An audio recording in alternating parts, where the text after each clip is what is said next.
هاي، عاملين ايه؟ يا رب تكونوا كويسين.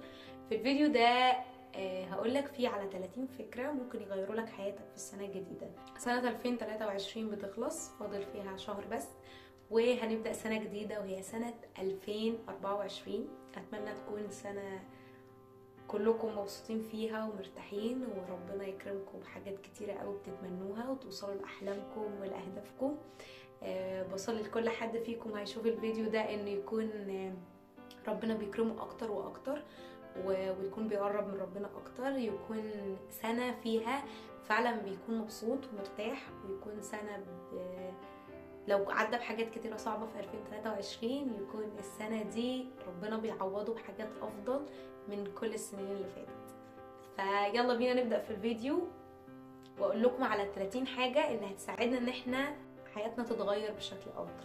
حاجة، اعمل لنفسك كده مكان تقعد فيه، مكان مريح بالنسبة لك. ممكن تكون اوضتك، المكتب بتاعك، رتبه بالطريقة اللي انت تحبها، حتى لو هتشيل كل الأوضة وتخلي بس السرير والمكتب وتشيل باقي الحاجات، فاعمل الطريقة اللي تريحك في الأوضة بتاعتك. تاني حاجة، اكتب ل3 أشخاص فرقوا معاك السنة اللي فاتت، اكتب لهم رسالة شكر كده، مش مسج على الواتساب أو على الفيسبوك أو بوست.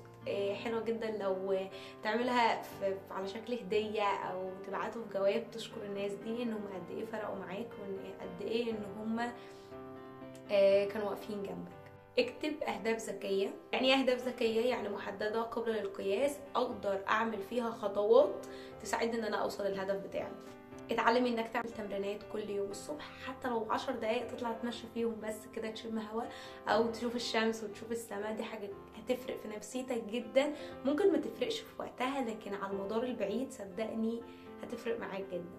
اشترك في اي عمل تطوعي، دي من اكتر الحاجات اللي هتكبرك، هتعلمك حاجات كتير، هتفرق في حياتك، هتقابل ناس جديدة، هتتعرف على ناس جديدة، هتفرق معاك انت نفسيا. يعني حاول انك تعمل خطة توفير، يعني مش كل الفلوس اللي انت بتدخلها سواء من الشغل سواء من اي حاجة تكون بتضيعها. حاول انك توفر مش انك تحوش، يعني توفر من الفلوس اللي انت بتعملها، ممكن تحطها في حاجة مفيدة، تشتري بيها حاجة نفسك فيها، يعني تتبرع بيها لحد مثلا، ايا كان. تعلم لغة جديدة. من اكتر الحاجات اللي فرقت معايا في 2023 ان انا اتعلمت لغة جديدة، دي حاجة حلوة جدا. فحاول انك تتعلم انجليش والماني، يمكن دول اكتر لغتين بيبقوا مطلوبين في كل الشغلانات اللي انت بتروح تقدم لها، بيكونوا عايزين اللغتين دول، وطبعا الانجليش اول واحدة. اعمل خلوة شخصية لنفسك. يعني ايه خلوة شخصية؟ انك تكون بتقضي وقت مع نفسك، يعني ممكن تعمله يومي، تعمله شهري، تعمله كل 3 شهور 6 شهور، المهم تكون بتفصل فيه مع نفسك من كل حاجة حواليك، تقعد وتقيم نفسك، انا عملت ايه، انا عملتش ايه، انا محتاجة اعمل ايه الوقت اللي جاي، وهكذا. حاول انك تعمل طقس لعيلتك. يعني مثلا لو انت عندك باباك ومامتك واخواتك، ممكن تكونوا بتتجمعوا مثلا كل يوم خميس كده، اللي هو في اخر الاسبوع، انك تقعدوا مع بعض، تخرجوا، تكون في مشروب رسمي كده انت بتعمل لهم، هيفرق جدا في جو العيله بتاعك. حاجه مهمه جدا انك تصفي نيتك ناحيه كل الناس اللي حواليك، حتى لو الناس دي اذتك، بس حاول انك تكون بتغفر لكل الناس دي وانت داخل في السنه الجديده، هيفرق معاك بشكل مش طبيعي. ممكن يكون هما، يعني هو مش هيفرق بالنسبه لهم هما حاجه، لكن بالنسبه لك انت هتبقى مرتاح جدا، فهتبقى بتعامل الناس دي بسلامه نيه زي ما بيقولوا. فصدقني هيفرق جدا في سلامك وراحة بالك بشكل مش طبيعي. من اكتر الحاجات اللي بتفرق معايا جدا هو انك تلاقي مرشد، يكون في حد بيعلمك حاجات مفيدة، حد بيرشدك، حد لما بتعمل حاجة غلط تروح تقوله ان انا عملت حاجة غلط، فيساعدك ان انت تتخلص مثلا من عادات سلبية عندك، او يساعد ان ينمي حاجات جديدة عندك، حد بتلجأ له، حد مصدر ثقة. يعني حاول على قد ما تقدر انك تبحث عن مرشد ليك في حياتك يكون موجود طول الوقت. جدد اي حاجه في شكلك، اي حاجه في ستايل لبسك، دي من اكتر الحاجات اللي هتفرق معاك جدا. قصوا شعركم، غيروا في ستايل لبسكم. اتس اوكي ان دي حاجه لو ما عملتهاش يعني، بس دي مجرد فكره. انت من الناس اللي عليك ديون، حاول انك تعمل خطه من بدايه السنه ازاي هتسدد الديون دي اللي عليك، علشان ما تضغطش نفسك انه مثلا المرتب بتاعك انت اخدته فانا ازاي هسدده هنا وهنا وهنا. لا، حاول تكون ان عندك خطه علشان تقدر تكون بتسدد كل الديون بتاعتك. اشترك في كورسات تدريبية او اي كورسز موجودة على الانترنت، يعني في مواقع كتيرة جدا جدا جدا بتدي كورسات. في على اليوتيوب هتلاقي برضو كورسات، ممكن رسم، ممكن عزف، ممكن لغات، حاجات كتيرة جدا. حاول انك تشترك على الاقل في السنة دي في كورس واحد بس، وانك تخلصه للاخر. حاول انك تجدد علاقاتك مع الناس اللي انت يعني كانوا صحابك زمان، وبسبب الظروف والمشاكل والمشاغل بتاعت الحياة بعدتكم عن بعض، فحاول انك تكون كل فترة كده بتسأل على حد منهم. هيفرق في نفسيتك جدا، وهتعيدوا ذكريات حلوة كتير قوي مع بعض. حاول انك تعمل برطمان الشكر، ده من اكتر الحاجات اللي انا عملتها السنة اللي فاتت وفرقت معايا قوي. كنت بعمل برطمان، وكل ما ربنا بيعمل معايا حاجه حلوه كنت بحطها في البرطمان ده. كل ما ربنا يكرمني بحاجه حلوه مثلا كنت بكتبها واحطها في البرطمان ده. موقف حلو، قابلت حد اديلي كتير ما قابلتوش، مسج حلوه جات لي من حد، حصل موقف لطيف، كنت بحطه في البوكس ده او البرطمان ده. وفي وقت ما انا احس ان انا مضغوطه كنت بطلعه وبقرا كل الحاجات اللي انا كتبتها دي. كانت يعني بتفرق معايا جدا، وبنسى اصلا انا كنت زعلانه ليه. حاول انك تبطل عادة سلبية واحدة. كلنا عندنا عادات سلبية خايفة عن بعض، فحاول انك تعرف ايه العادات السلبية اللي موجودة في حياتك وتكتبهم كده، وتحاول تتخلص على الاقل من واحدة او اتنين في السنة. استخدم وسائل تنظيم الوقت، دي من اكتر الحاجات بجد اللي فرقت معايا بشكل مش طبيعي. هي زي مثلا التودو ليست، ادوات التخطيط، النوت بوك، كل الحاجات دي يعني بجد ساعدتني ان انا انظم وقتي، اعرف اهدافي. يعني مثلا كنت بحط الفيجن بورد دي زي اللوحه كده، او بحطها على شاشه الموبايل. مثلا كنت بحط الاهداف بتاعتي بتاعت كل شهر او بتاعت السنه، وكل شويه ابص لها، فهي قدامي طول الوقت، بتخليني اقوم اعمل الاهداف بتاعتي. حاولوا ان تستخدموا وسائل تنظيم الوقت، هتساعدكم جدا. من ضمن الحاجات برضو اللي هتفرق معاك جدا انك كل يوم قبل ما تنام تحاول انك تشكر ربنا على 3 حاجات فرقوا معاكوا في اليوم، او حاجات حلوه حصلت معاك في اليوم. دي من اكتر الحاجات اللي هتخليك تحس ان قد ايه ربنا بيعمل معانا حاجات كتيره حلوه جدا في اليوم، وهيساعدك قوي انك تشوف الدنيا بشكل مختلف. اتبرع بلبسك القديم. كلنا عندنا لبس قديم وشوزات قديمه كتير، وممكن تكون مش بنلبسها بس حابينها ان تكون موجوده قدامنا. فحاول انك تطلع كل الحاجات دي وتديها لحد هو محتاجه. ما تقولش لا يعني كل الناس عندها وكل الناس مش محتاجه يعني شويه الهدوم دول. صدقني في ناس كتيره جدا محتاجه الهدوم دي، فحاول انك تتبرع بكل الهدوم اللي عندك اللي انت بطلت تلبسها او حاسس انك مش هتلبسها تاني، يعني حتى لو جديده. من اكتر الحاجات اللي فعلا فرقت معايا في سنه 2023 ان انا كنت بصحى بدري.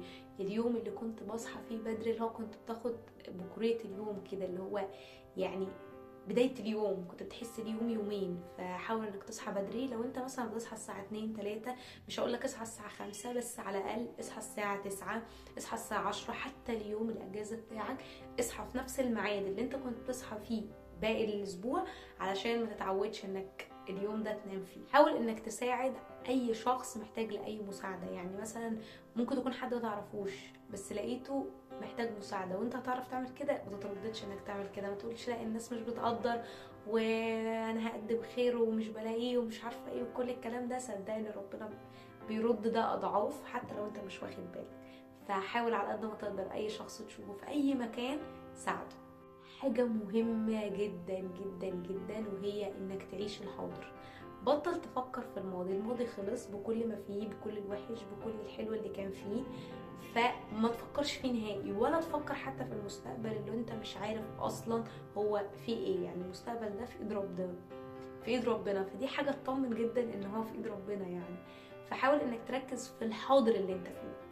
دي من اكتر الحاجات لما بتعملها صدقني بتفرق معاك جدا، وانا جربتها وفعلا فرقت في حياتي 180 درجة.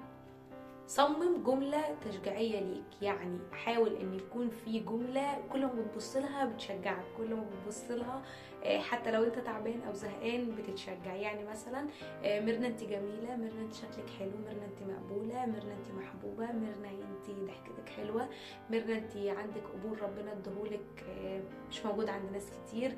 فالحاجات دي لما بقولها لنفسي او لما بشوف الجمله دي اللي انا كاتباها بتشجعني ان انا اقوم واعمل حاجات، بتشجعني ان انا اشتغل على نفسي اكتر واطور نفسي اكتر وهكذا. حاول انك تسمي السنه باسم جديد، يكون اسم فيه تفاؤل، يعني بحاجه او بايه او جملة بتحفزك او هتطمنك طول السنة. كان طول السنة اللي فاتت عندي كده آية يعني اللي هي تجدد مثل النسر شبابك.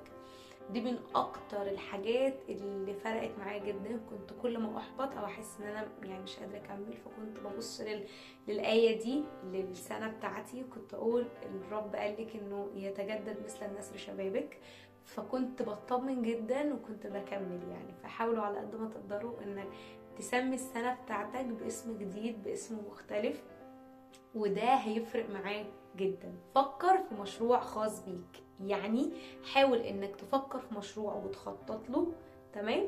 حتى لو مش هتعمله في السنة 2024 يعني، بس على الاقل ان انت جاهز، ان انت مخطط، ان انت عايز تعمل حاجة، ويمكن ربنا يكرمك ويبقى معاك الميزانية ومعاك المكان ومتهيأ لك كل الظروف اللي حواليك وتعمل المشروع بتاعك.